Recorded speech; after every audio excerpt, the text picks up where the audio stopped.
दोस्तों, जय हिंद, राम राम, नमस्ते, सत श्री अकाल, आदाब सबको। आज छुट्टियों का टाइम है और सभी लोग ऐसे भागम भाग कि बस चलें पहाड़ों की तरफ घूमने बच्चों के साथ। और वहाँ जाके क्या होता है, हरियाणा का नंबर देखा, पंजाब का नंबर देखा गाड़ी का, दिल्ली का देखा, तो बिना कहे अनचाहे बिना बात के कुछ गिरोह बंदी टाइप के लोग इकट्ठे होकर के और टारगेट करना शुरू कर देते हैं जैसे लोग भारत के नहीं हैं। जितना अधिकार उत्तराखंड वालों का, जितना अधिकार हिमाचल वालों का उन प्रदेशों में है, इतना अधिकार मेरा भी है। उन लोगों का भी इतना ही अधिकार हरियाणा में है, दिल्ली में है, पंजाब में है, जितना हमारा है। आज भी लाखों लोग अपनी रोजी रोटी कमा रहे हैं, किसी को कोई दिक्कत नहीं है।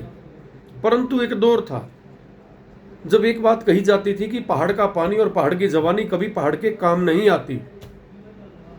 10, 12, 15 साल का जब बच्चा होता था तो वो मैदानों में काम करने के लिए निकल पड़ता था।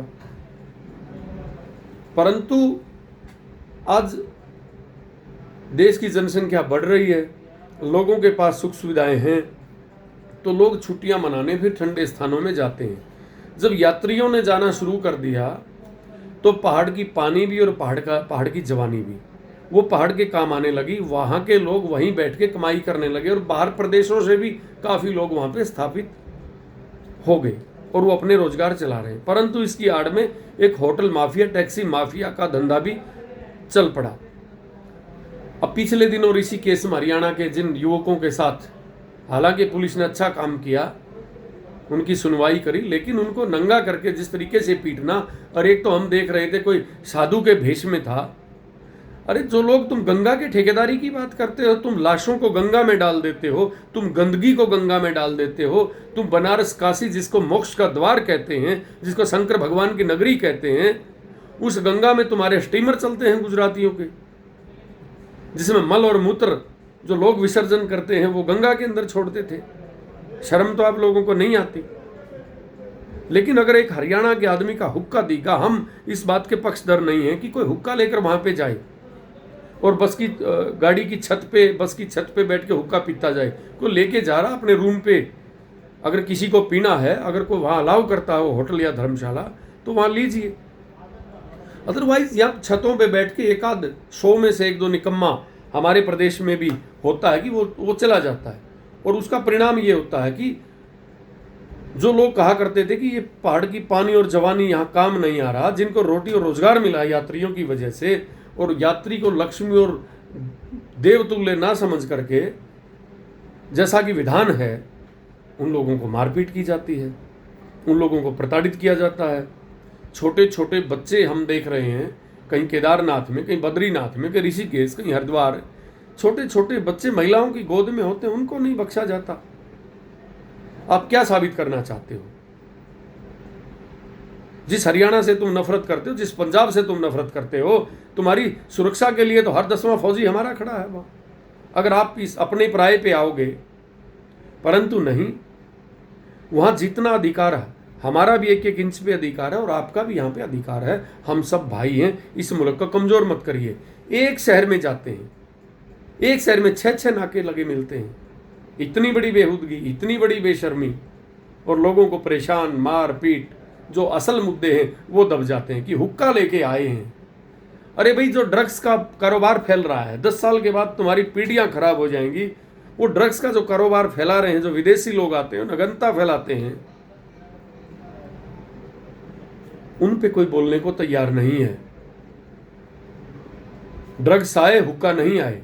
हुक्का भी गलत, हम नहीं कहते लेके जाए कोई, परंतु क्या आप उस पे भी बोलते हो? हर पॉइंट पे यहाँ वहाँ पे भांग के ठेके, हर पॉइंट पे वहाँ शराब के ठेके, वो किसने खोले? वो हरियाणा, दिल्ली, पंजाब वालों ने खोल दिए क्या जाके? आपकी सरकार परमिशन देती है उस चीज़ की। तो प्लीज़ इस मुल्क को कमज़ोर मत करिए। इनके हालात देख के अब पंजाब के तन्ना दल ने भी अपना मोर्चा लगा दिया कि हिमाचल से जो गाड़ियाँ आएंगी उनसे हम खालसा टैक्स वसूलेंगे। मुझे लगता है कि उन्होंने कोई जानबूझकर गुंडागर्दी करने के लिए नहीं किया है। एक संकेत है, एक संकेत है वहाँ के हुक्मरानों को उत्तराखंड और हिमाचल को कि आप लोगों की इज्जत करना सीखिए। हम अलग देश नहीं हैं। भारत संघीय ढांचा है, एक विधान है, एक कानून है, सबके लिए समान अधिकार है यहाँ पे। तो आप इस प्रकार से ये ओछापन मत दिखाइए कि ये हमारा है, ये हरियाणा से आया है, ये उत्तराखंड का है। ऐसा कृपा आप मत करिए। और सरकारों से भी हमारा विनम्र अनुरोध है कि अगर इस प्रकार के हादसे होते हैं, लोगों को प्रताड़ित और परेशान किया जाता है, तो फिर सरकार लगता है कि कोई न कोई अपनी कमजोरी छुपाने के लिए इस प्रकार के वाहियात लोगों को छूट दे रखी है। तो सरकार को भी इस पे सचेत होना चाहिए, ताकि सब पूरे देश में निर्बाध तरीके से सबका आवागमन हो, सब खुशहाल रहें, पूरा मुल्क तरक्की करे। लेकिन एक व्यक्ति को किसी एरिया का ठेकेदार बना के ये छोड़ देना कि ये मारपीट करेगा, लोगों के साथ गुंडागर्दी करेगा, ये बहुत ही निंदनीय है और बहुत ही गलत बात है।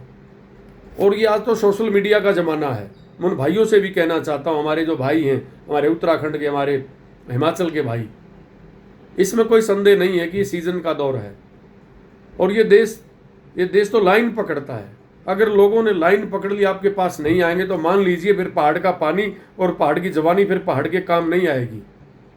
पानी तो काम आ सकता है कि कहीं बिजली बनाने में कोई छोटा मोटा डैम बना के, परंतु जवानी आप निश्चित याद रखिए, ना आपकी पैराग्लाइडिंग चलेंगी, ना आपकी राफ्टिंग चलेंगी, ना आपकी दुकानें चलेंगी, फिर मैदानों की तरफ आना पड़ेगा। ऐसा मत करिए। हम सब भाई हैं, हम मिल के रहें। और कोई भी अगर इन प्रदेशों से कोई भी व्यक्ति जाता, आपके घर में आता, तो आपका धर्म बनता, आपका कर्तव्य बनता, आपका फर्ज बनता है कि वो ऐसी मधुर यादें लेके आए कि क्या शानदार संस्कृति है हिमाचल की, क्या शानदार लोग हैं उत्तराखंड के। अपनी वही जो एक सही संस्कृति आपकी सेवा भाव की, आतिथ्य भाव की संस्कृति पहाड़ी राज्यों की रही है, आप उसी पे लौटाइए। आपकी बहुत बहुत मेहरबानी, धन्यवाद।